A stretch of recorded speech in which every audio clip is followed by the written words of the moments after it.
पीछे एक और बड़ी खबर आ गई है, उसका रुख कर लेते हैं। चीनी सैनिक माहौल खराब करने की कोशिश कर रहे हैं। सूत्रों के हवाले से ये खबर है। अरुणाचल में एयर स्पेस वायलेशन कर रहा था चीन, ये सूत्र जानकारी दे रहे हैं। चीन के ड्रोन लगातार भारतीय इलाके में देखे गए थे, सूत्र जानकारी दे रहे हैं। और इस पर ज्यादा जानकारी के लिए सीधे रुख कर लेते हैं। खबर कुमार गौरव की है। कुमार, ये तो साफ तौर पर बॉर्डर पर नजर ही आ रहा है जो चीन ने हरकत की है कि वो माहौल खराब करने की कोशिश कर रहा है लगातार अपनी स्ट्रेटेजी के थ्रू।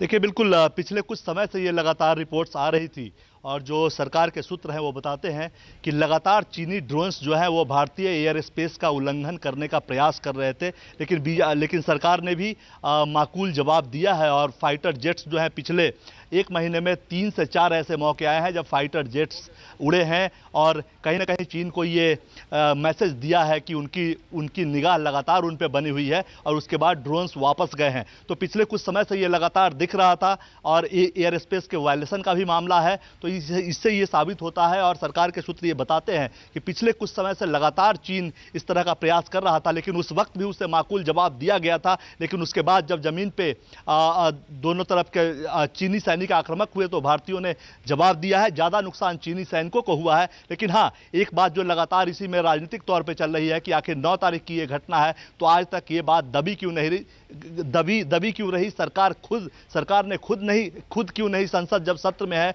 तो सेशन में है तो क्यों नहीं वहां खुद बताया। इसको लेकर एक बवाल आगे भी चलेगा। और जहां तक जिस खबर की हम बात कर रहे हैं उस पर लगातार भारत अभी की घटना के बाद उस पर आरोप लगा रहा है चीन पे कि वो माहौल बिगाड़ने की कोशिश कर रहा था। लेकिन भारतीय सैनिक वहां डटे हुए हैं लगातार, क्योंकि पास में सुखोई और साथ साथ राफेल का भी उसके आसपास के इलाके में ही यूनिट है, इसलिए किसी भी स्थिति से निपटने के लिए भारतीय सेना तैयार है, ये जानकारी दी गई है। पर ऐसे में विपनेश, ये जानना बहुत जरूरी है पवन से कि आज जो बैठक हुई है रक्षा मंत्री के यहाँ, क्या पवन वहाँ ये अपने आप में विषय के तौर पर था कि कोई लंबी तैयारी कर रहा है चीन?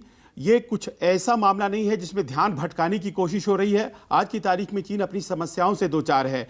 वहाँ जिस तरह से कोरोना से डील किया जा रहा है या फिर जिस तरह से शी जिनपिंग ने तीसरा कार्यकाल ले लिया है, उस कारण से एक असंतोष है। तो हम तो ये मान के चल रहे हैं कि शायद वो ध्यान भटका रहा है। लेकिन जैसा गौरव बता रहे हैं कि वो ड्रोन से निगरानी और उसके बाद बहुत सोचे जमीन से आसमान तक, हाँ, रणनीति के तहत कहीं कोई बड़ी तैयारी तो नहीं है।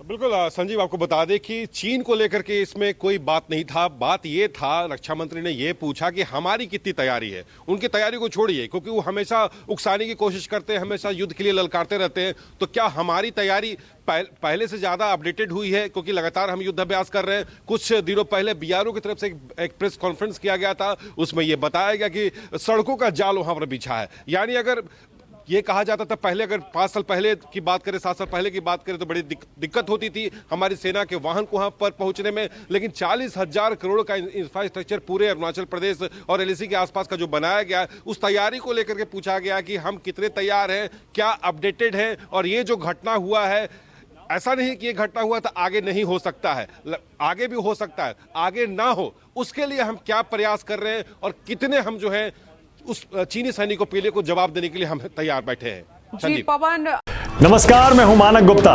अगर आपको हमारा ये वीडियो पसंद आया हो तो इसे लाइक और शेयर जरूर करें।